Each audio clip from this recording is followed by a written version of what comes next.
kinabuhi.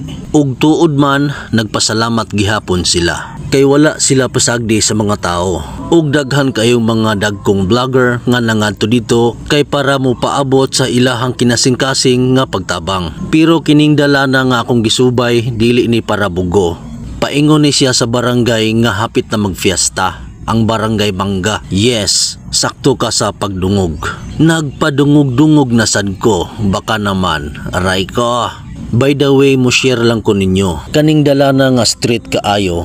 Ang kabatan-unan usahay diri magtapok. Managlumba sa ilang motor service para sa eskwela. Yes, kusog kaayo ang tingog sa motor. Ang kinabuhi usara, maunang ampingan ta. Pero hapit na gyud magfiesta sa inyo ha. Basin gatuo ka nga gikalimtan ko na. Dili oy. Nahisulat na nako sa mahiwaga nako nga logbook. With marking sa kalendar. With ikis ba. Ug diring dapita na abot na ta. Paingon na ni sa eskwelahan. Mao na gining barangaya ang magfiesta. Mubalik ta sa linog. Yes, ang Cebu gilinog. Pero wa gyapon na mo kalimti ang flood control. Yes, mapriso ang dapat mapriso.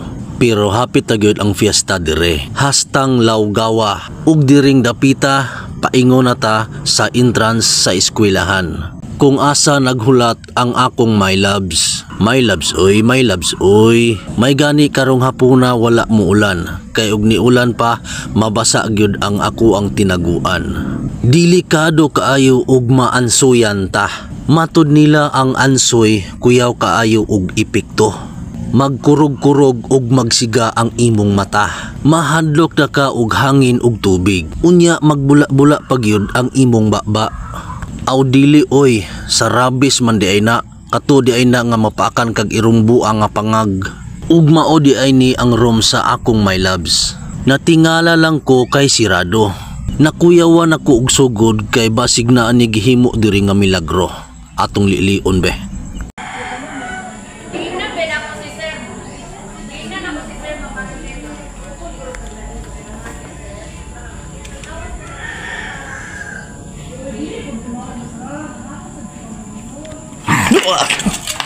Nilugpad kadali ang akong espiritu.